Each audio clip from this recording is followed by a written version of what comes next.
Your EC2 instance can look perfectly healthy while the app running on it is dead.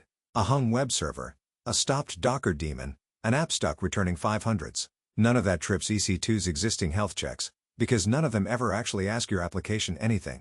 On August 12, 2026, AWS shipped a status check that finally does. EC2 has always run two automatic checks. A system status check is the hardware and hypervisor fine, and an instance status check is the instance's software and network configuration responding. Both can pass while your actual application is completely broken. Application status checks close that gap.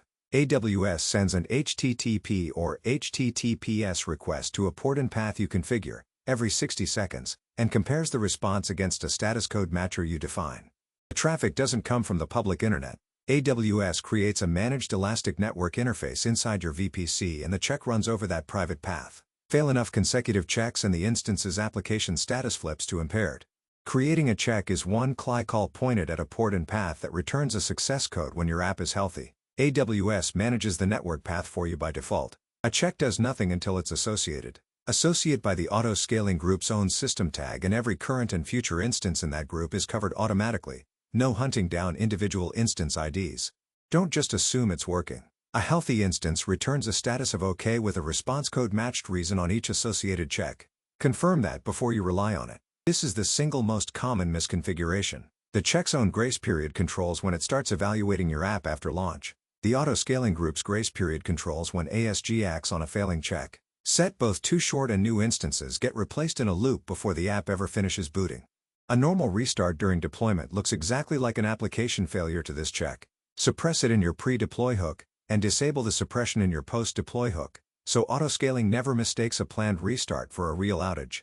If your health endpoint also checks a shared database, one database blip fails the check on every instance at once and can trigger a fleet-wide replacement wave.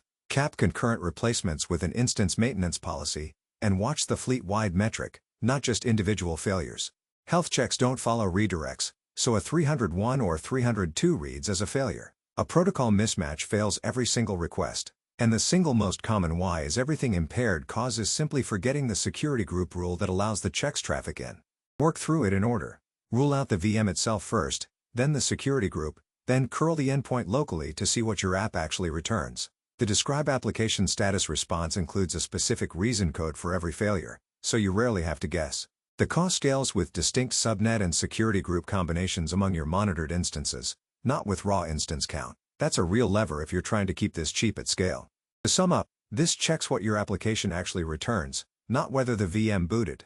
It runs on a fixed 60-second interval, and once it's associated with an auto-scaling group, impaired instances get replaced automatically. Suppress it around planned restarts instead of tearing the association down.